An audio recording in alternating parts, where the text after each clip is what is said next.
Hi and welcome to another Paul Boomer analysis of the Japanese government bonds on the 3rd of April. We're having a look before the week begins.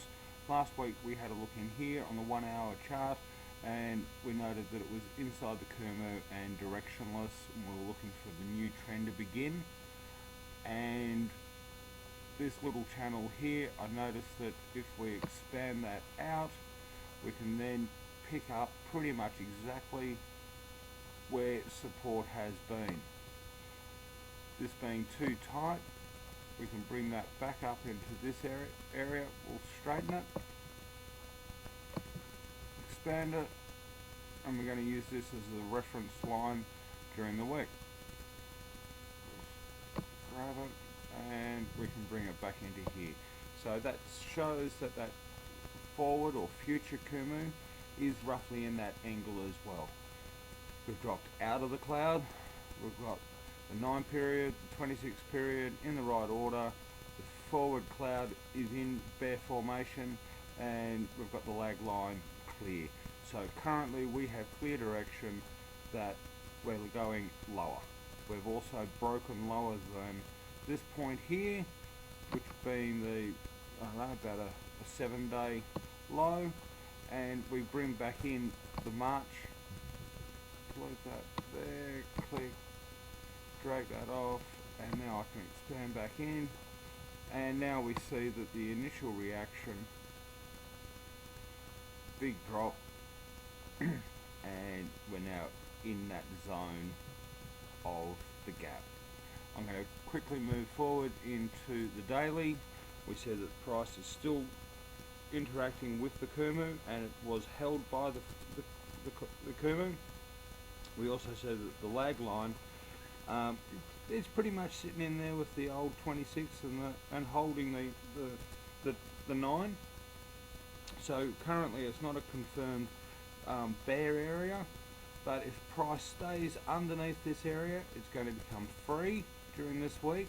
If we have any lower lows, this lag line is free. It has crossed the candle, 26 and the 9. It is there and we are then chasing that low.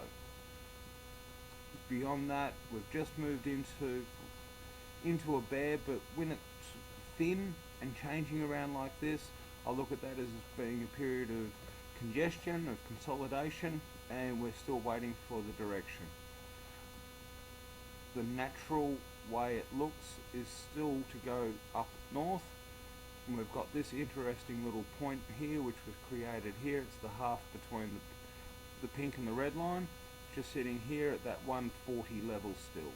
So we still have a lot of attraction back into the middle area. With Ichimoku, we're always looking for the price to come back into the middle, to rubber band. So the daily is not giving us a clear direction, though the 1 hourly is saying that we're in bear format. Now, looking on the weekly chart, which is the one that keeps me intrigued, but due to this, that means that someone's watching and someone knows exactly where that line is.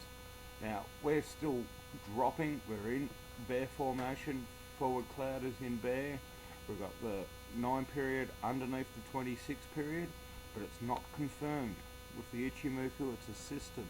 It's all 5 lines interacting with each other, and we see that this lag line is holding the Kumu so far, and that was the closed price. Next week we'll have a new candle and it'll be interesting to see if it can continue to hold this. That means that in the weeks to come, so we've still got this period here, and I still can see price doing a big zap down and touching that area of the 138, but then once we can come back up in here, then we take on the candles, and it's going to be a question of whether the old Kumu with the lag line is stronger than those couple of big candles that are sitting in there. What I also note is with the lag line sitting exactly there, we've got one more week of the 26 sitting up at the 141.2. It's going to start dropping them off. So we're going to see this red line turn south and start coming down into this region. We are still holding the trend line underneath, and price is underneath the 9 and it is underneath this area. I still worry for price to come down and touch the bottom here. It'll be interesting to see. It would have to break the trend line, and I guess in some ways I also look at it that if price touches that green line, which is the 52 or the span B, then it can often go through. See how in this area it never touched it? It never touched it. It's one of my little signals that if it touches the green, it goes through. It touched it here, she went through. So let's just watch how that formats. Any rally back up into that 141.1 area is to be watched. Moving back into the monthly, I find the monthly is showing the true direction. This has taken over 4 years to create, being 52 periods of the monthly chart. Currently price has dropped back through, and this it generates 136. Now if we're looking in this lag line, we see that price is interacting with the candles. Now it's been above the candles since 2006, and we're just using the candles here as support. We're back interacting with them, and that's where this 138 level is highly interesting, because that's where the close of these candles are. We want price, the lagged price, to stay within these candles. We don't want it coming underneath it. So for the next month, anything under that 138 level is dropping below the any point of these candles. It brings it in here and it opens up that 136 level when it comes down and uses these as support.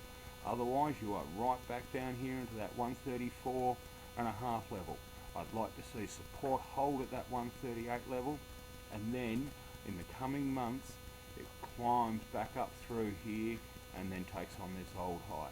It's currently in the formation. We have the bull Kumo set up, we have the 9 over the 26, we have a look in here and we see that it's going to be another 4 months and the 26 is going to turn upwards, but we also note 1, 2, 3, 4, 5, 6, 7, so we've got 2 months before these two candles get dropped off, and once they get dropped off, the 9's going to start turning downwards whilst the 26 is turning up, and we will have that bear cross in here.